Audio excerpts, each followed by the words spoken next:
wine region that we chose to do was Tuscany, Italy.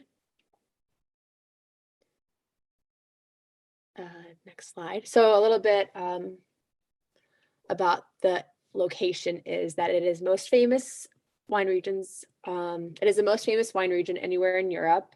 It is best known for its Sangiovese-based dry red wines. Its seasons align with the US. Spring, March, April, May, summer, June, July, August, autumn, September, October, November.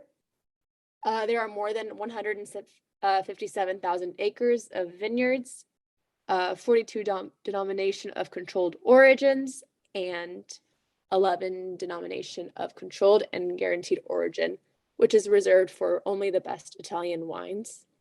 Next slide. Okay, so the history on Tuscany is that it is one of Italy's leading wine regions. It's known as the most important wine region in central Italy and the sixth largest in the country. When the first settlers of Tuscany were the Etruscans, and they settled in the 8th century BC. And then the Greeks took over during the 3rd century. And then the Roman Empire expanded and took over during the 1st century AD. And then the fall of the empire led to the Middle Ages. And during that Middle Age, there were wine enthusiasts that came from monasteries, and wine became even bigger than it was before as they began planting vineyards around churches and the monasteries. And then people started expanding that and selling parts of land so that they could cultivate wine. So as mentioned previous, there's over 50 plus varietals grown in the Tuscan region, but some of the wines that they are known for is the Super Tuscan wine and the Sassia wine.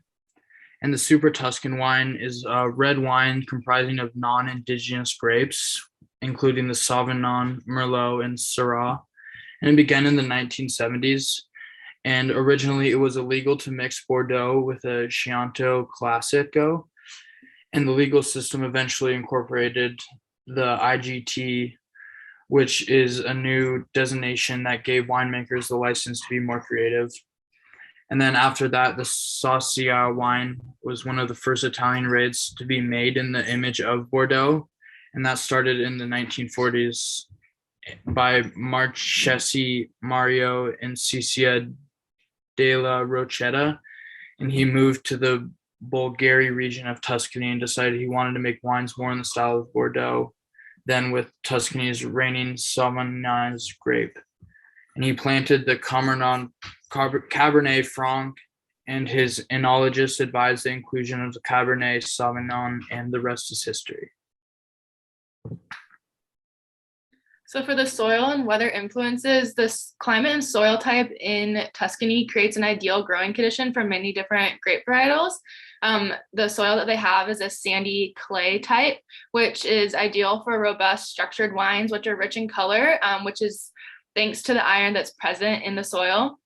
Also, the region never gets too wet or too dry and is also never too hot or too cold. And there's also sunny hillsides around the area that provide perfect locations for the vineyards.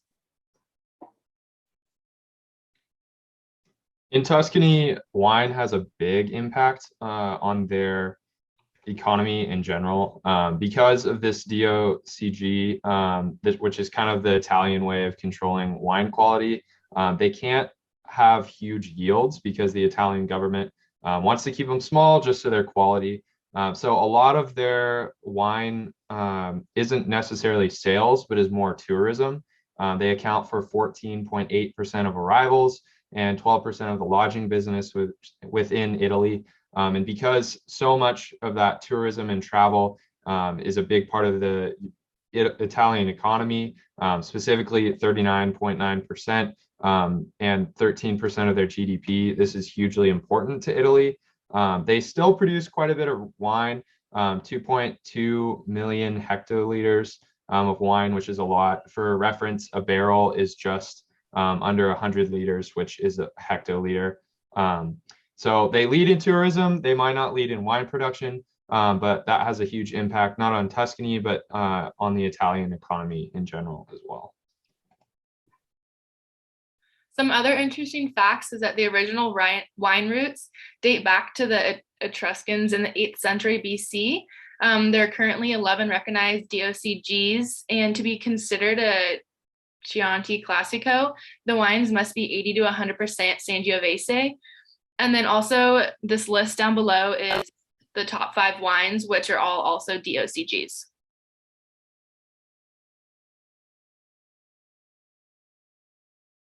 Thank you for listening to our presentation.